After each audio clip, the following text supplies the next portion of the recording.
ಪುಟವನ್ನ ಸೇರಂತ ಒಂದು ಬಂಧು ಅಂತೇಳಿ ನಾನಾದರೂ ತುಂಬಿದುರಿಂದ ಹೇಳಕ್ ಬಯಸ್ತಾರೆ. ಮನುಷ್ಯನಿಗೆ ಬೇಕಾಗಿರೋದು ಮೊಟ್ಟ ಮೊದಲು ಬೇಕಾಗಿರೋದು ಆಮ್ಲಜನಕ, ಅದಾದ್ಮೇಲೆ ಜಲಜನಕ, ಗಾಳಿ ಮತ್ತು ನೀರು. ಇವತ್ತು ಇದು ನೀತಿ ಸಂಹಿತೆ ಇರೋದ್ರಿಂದ ನಾನು ಹೆಚ್ಚಿಗೆ ಮಾತನಾಡಕ್ಕೆ ಹೋಗಲ್ಲ, ಆದರೆ ಮಾತನಾಡದೇ ಇರಲ್ಲ. ಯಾಕಂತ ಹೇಳಿದರೆ ಈ ಒಂದು ಬಂದು ನಡೆಯೋದಕ್ಕೆ ಕರೆ ಕೊಟ್ಟಿರುವಂಥದ್ದು ಕೇವಲ ಒಂದು ವರ್ಗ ಅಲ್ಲ, ಒಂದು ಜಾತಿ ಅಲ್ಲ, ಒಂದು ಪಕ್ಷ ಅಲ್ಲ, ಒಂದು ಲಿಂಗ ಅಲ್ಲ.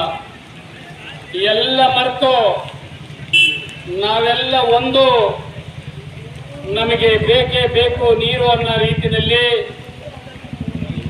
ಇವತ್ತು ಬಂದು ಕರೆ ಕೊಟ್ಟಿದ್ದೀರಿ. ನೀತಿ ಸಂಹಿತೆಯನ್ನ ಎಲ್ಲಿ ಉಲ್ಲಂಘನೆ ಆಗದ ರೀತಿಯಲ್ಲಿ, ಯಾರಿಗೂ ತೊಂದರೆ ಆಗದ ರೀತಿಯಲ್ಲಿ ಸ್ವಯಂ ಪ್ರೇರಿತರಾಗಿ ಬೆಳಗಿನಿಂದ ಇವತ್ತು ಅಂಗಡಿ ಮುಕ್ಕಟ್ಟುಗಳು ಮುಚ್ಚಿ ಇವತ್ತು ನಾವಿದ್ದೀವಿ. ನಮಗೆ ಬೇಕಾಗಿರ್ತಕ್ಕಂಥ ಸವಲತ್ತು ಪಡೆಯಲಿಕ್ಕೆ ಕರೆ ಕೊಟ್ಟಂತ ಎಲ್ಲ ಚಿಂತಕರು, ಬುದ್ಧಿಜೀವಿಗಳು, ಸಂಘಟನೆಗಳು, ಹೋರಾಟಗಳಿಗೆ ಧ್ವನಿಯಾಗಿ ನಾವಿದ್ದೀವಿ. ಜಗಳೂರು ಏನು ನಂಜುಂಡಪ್ಪ ವರದಿ ಪ್ರಕಾರ ಅತಿ ಹಿಂದುಳಿದಿದೆಯೋ, ಇವತ್ತು ಸ್ವತಂತ್ರ ಬಂದು ಇಷ್ಟು ವರ್ಷಗಳಾದರೂ ಬರಗಾಲ ಮತ್ತು ತೀವ್ರ ಬರಗಾಲದಿಂದ ನರಳುತ್ತಾ ಇದೆಯೋ, ಅದಕ್ಕೆ ಶಾಶ್ವತವಾಗಿರ್ತಕ್ಕಂಥ ಭದ್ರಾ ಮೇಲ್ದಂಡೆ ಯೋಜನೆ ಇರ್ಬೋದು, 18ರಿಂದ ನಡೆದಂಥ 57 ಕೆರೆ ಏತ ನೀರಾವರಿ ಇರ್ಬೋದು, ಇವೆಲ್ಲಗಳನ್ನ ಮನಗಂಡು ನೀವು ಕೊಟ್ಟಿರೋದು ನನಗೆ ಬಹಳ ಚೆನ್ನಾಗಿ ಗೊತ್ತಿದೆ. ನಾನು ಶಾಸಕನಾಗಿ ಆಯ್ಕೆ ಆದ ಮೇಲೆ ಮೊಟ್ಟ ಮೊದಲ ಬಾರಿ ಸೆಷನ್ನಲ್ಲಿ ನಾನು ಧ್ವನಿ ಎತ್ತಿರೋದು ನೀವೆಲ್ಲ ನೋಡಿರೋಂಥದ್ದು. ನಾನು ಅದರ ಬಗ್ಗೆ ಹೆಚ್ಚಿಗೆ ವ್ಯಾಖ್ಯಾನ ಮಾಡಕ್ಕೆ ಹೋಗೋದಿಲ್ಲ. ಇಂದಿನ ಅಧಿಕಾರ ಯಾರೇ ಇರಲಿ, ಯಾವುದೇ ಪಕ್ಷ ಇರಲಿ, ಆ ವಸ್ತುಸ್ಥಿತಿ ಹೇಳಿದ್ರೆ ಅದೇನಾದರೂ ಟೀಕೆ ಆಗ್ಬೋದೇನೋ ಅನ್ನೋ ಕಾರಣಕ್ಕೆ ನಾನು ಯಾರ ಬಗ್ಗೆ ಮಾತನಾಡಕ್ಕೆ ಹೋಗೋದಿಲ್ಲ. ನಾನು ಸೆಷನ್ನಲ್ಲಿ ಧ್ವನಿ ಎತ್ತಿದ ಫಲವಾಗಿ 11 ಕೆರೆಗಳಿಗೆ ಏತ ನೀರಾವರಿ 11 ಕೆರೆಗಳಿಗೆ ನೀರು ಬಂದಿರುವಂಥದ್ದು ತಮಗೆಲ್ಲ ಗೊತ್ತಿದೆ ಕಳೆದ ವರ್ಷ. ಅದಾದ ಮೇಲೆ ಅಲ್ಲಿಂದ ಇಲ್ಲಿಯವರೆಗೆ 57 ಕೆರೆ ಯೋಜನೆ ಸರಿಸುಮಾರು 80ರಿಂದ 85 ಭಾಗ ನಡೀತಾ ಇದೆ. ಇದೇನು ಯಾರಿಗೆ ಕಣ್ಣು ಮುಚ್ಚಿ ನಡೆಯುವಂಥ ಕಾಮಗಾರಿ ಏನು, ಎಲ್ಲರೂ ನೀವು ನೋಡ್ತಾ ಇದ್ದೀರಿ. ಮೂಲೆ ಮೂಲೆಯಲ್ಲಿ JCBಗಳು ಕೆಲಸ ಮಾಡೋಂಥದ್ದು, ಪೈಪ್ ಲೈನ್ ನಡೆಯುವಂಥದ್ದು, ಗುಳ್ಳಳ್ಳಿ ಹತ್ರ ಪೈಪ್ ಸ್ಟಾಕ್ ಆಗಿರ್ತಕ್ಕಂಥ ಒಂದು ಮೈದಾನ ಇರ್ಬೋದು, ಎಲ್ಲರೂ ನೋಡಿದಿರ ರೈತ ಬಾಂಧವರೇ. ಅದ್ರ ಬಗ್ಗೆ ನೀವು ಚಿಂತೆ ಬೇಡ. ಇನ್ನು ಸರಿಸುಮಾರು 1 ತಿಂಗಳಲ್ಲಿ ಎಲ್ಲ ಕೆರೆಗೆ ಪೈಪ್ ಜೋಡಣೆ ಆಗ್ತದೆ. ಅದಕ್ಕೆ ನನಗೆ ಭರವಸೆ ಇದೆ. ಅದಕ್ಕೆ ನಾನು 100ಕ್ಕೆ 100ರಷ್ಟು ಭರವಸೆ ಕೊಡ್ತೀನಿ. 57 ಕೆರೆ ವಿಚಾರವಾಗಿ ಆ ಕೆಲಸ ಆದಮೇಲೆ ನಿಮ್ಮೆಲ್ಲ ಕೆಲಸ ಮುಗಿಲನ್ನು ನೋಡೋದು, ವರ್ಣನನ್ನ ನೋಡೋದು.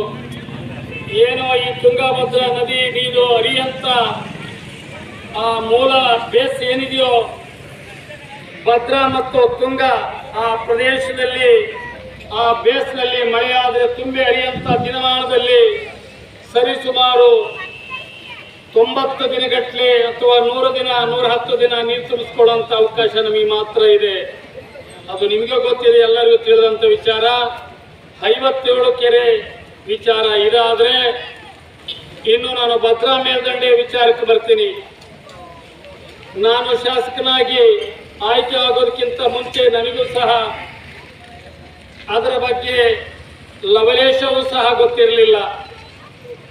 ಭದ್ರಾ ಮೇಲ್ದಂಡೆ ಎಲ್ಲಿಂದ ಪ್ರಾರಂಭ ಆಗ್ತದೆ, ಎಷ್ಟು ಕಿಲೋಮೀಟರ್ ಇದೆ, ಎಲ್ಲಿಗೆ ಮುಕ್ತಾಯ ಆಗ್ತದೆ, ಎಷ್ಟು TMC ನೀರು ಬರ್ತದೆ, ಅದರ ಯೋಜನೆ ಎಷ್ಟು, ಆ ಯೋಜನೆಯ ಸಂಬಂಧಪಟ್ಟ ಹಣ ಎಷ್ಟು, ಅಲ್ಲಿಂದ ನಮ್ಮ ಜಗಳೂರಿಗೆ ಎಷ್ಟು, ಈ ಎಲ್ಲವನ್ನು ನಾನು ಕ್ರೋಢೀಕರಿಸಿಕೊಂಡು ನಾನು ಸಹ ಮಾಹಿತಿಯನ್ನು ಸಂಗ್ರಹಣೆ ಮಾಡಿ ನೀವು ಮೊನ್ನೆ ಈ ಒಂದು ಮುಷ್ಕರ ಕೊಟ್ಟಾಗಲಿಂದ ಸಂಬಂಧಪಟ್ಟ ಅಧಿಕಾರಿಗಳ ಹತ್ರ, ಸಂಬಂಧಪಟ್ಟ ಇಂಜಿನಿಯರ್ ಹತ್ರ, ಸಂಬಂಧಪಟ್ಟ ಗುತ್ತಿಗೆದಾರರ ಹತ್ರ ಮಾಹಿತಿಯನ್ನ ಸಂಗ್ರಹಣೆ ಮಾಡಿ ಇದು ಇವತ್ತು ಸ್ಟ್ರೈಕ್ ಇದೆ ಅಂತ ಅಲ್ಲ, ಆದ್ರೆ ಇದಕ್ಕಿಂತ ಮುಂಚೆನೆ ನಾನು ಒಂದು ಪತ್ರಿಕಾಗೋಷ್ಠಿಯನ್ನ ಕರೆದು ಮಾಡಬೇಕಾದ ಹೊಣೆಗಾರಿಕೆ ನನ್ನ ಮೇಲಿದೆ.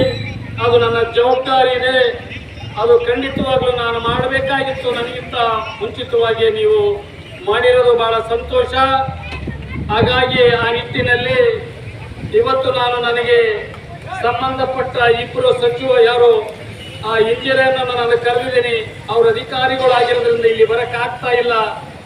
ಆದ್ರೂ ಅವಶ್ಯಕತೆ ಇದ್ರೆ ಬನ್ನಿ ಅಂತ ಹೇಳಿದಾಗ ಇಲ್ಲೇ ಬಂದು ಅವ್ರ ಜೊತೆನಲ್ಲಿದ್ದಾರೆ.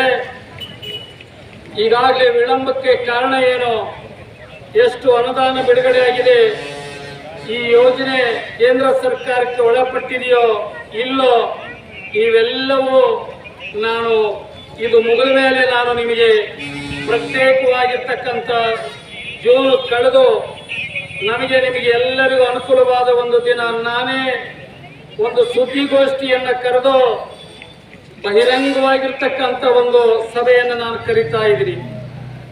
ಇಷ್ಟು ಕರೆಯದೇ ಅಲ್ಲ, ಇದಾದ ಮೇಲೆ ಎಲ್ಲ ಪಕ್ಷಾತೀತವಾಗಿ ಎಲ್ಲ ಸಂಘಟನೆಯನ್ನು ಒಟ್ಟುಗೂಡಿಸಿ ಮುಖ್ಯಮಂತ್ರಿ ಮತ್ತು ನೀರಾವರಿ ಸಚಿವರು, ಹಣಕಾಸು ಇಲಾಖೆ ಎಲ್ಲರಿಗೆ ಸಂಬಂಧಪಟ್ಟವ್ರನ್ನ ಒಂದು ದಿನಾಂಕ ನಿಗದಿಪಡಿಸಿ ನಿಮ್ಮೆಲ್ಲರನ್ನು ಬೆಂಗಳೂರಿಗೆ ಕರ್ಕೊಂಡೋಗಿ ಅವರ ಹತ್ರ ಸುದೀರ್ಘವಾಗಿ ಚರ್ಚೆ ಮಾಡಂತ ಕೆಲಸ ನನ್ನ ಮೇಲಿದೆ.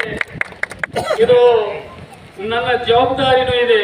ಹಾಗಾಗಿ ನೀವು 24x7 ಈ ವಿಚಾರವಾಗಿ ನನಗೆ ಒಬ್ಬರು ಸಂಬಂಧಪಟ್ಟ ಯಾರೇ ರೈತರು ಇರ್ಬೋದು, ಸಂಘಟನೆಗಳಿರ್ಬೋದು, ಮಾಧ್ಯಮ ಮಿತ್ರರಿರ್ಬೋದು, ಬುದ್ಧಿಜೀವಿಗಳು, ಚಿಂತಕರು ಯಾರೇ ಹೇಳಿದ್ರೆ ಅದನ್ನ ನಾನು ಚಾಚು ತಪ್ಪದೆ ದೇವರ ಕೆಲಸ ಅಂತ ಹೇಳಿ ನಾನು ಕಾಯ ವಾಚ ಮನಸ ಮಾಡ್ತೀನಿ ಅಂತ ಹೇಳಿ ಈ ಸಂದರ್ಭದಲ್ಲಿ ನಾನು ಹೇಳಕ್ ಬಯಸ್ತಾ ಇದ್ದೀನಿ. ಎಲ್ಲ ಆತ್ಮೀಯ ಬಂಧುಗಳೇ, ಇದರ ಬಗ್ಗೆ ಕೆಲವು ಸೂಕ್ಷ್ಮವಾದ ವಿಚಾರವನ್ನ ನಾನು ಇಲ್ಲಿ ಹೇಳಲೇಬೇಕಾಗ್ತದೆ. ಈ ಒಂದು ಏನು ನಮ್ಮ ಆಯಕಲ್ಲಿಂದ ಸಂಗೇನಹಳ್ಳಿಗೆ ಬರುವಂತ ಏನು ಪೈಪ್ ಲೈನ್ ಇದೆಯೋ ಅದು 14 ಕಿಲೋಮೀಟರ್ಗೆ ಇಂತ ಹೆಚ್ಚಾಗಿರ್ತಕ್ಕಂಥ ಇದೊಂದು ದೂರ ಇರ್ತಕ್ಕಂಥದ್ದು, ಪೈಪ್ ಲೈನ್ ಮುಖಾಂತರ ಬರ್ತಕ್ಕಂಥದ್ದು. ಈಗಾಗಲೇ 20% ಮಾತ್ರ ಕೆಲಸ ಆಗಿದೆ. ಬೇರೆ ತಾಲೂಕಿಗೆ ಕಂಪೇರ್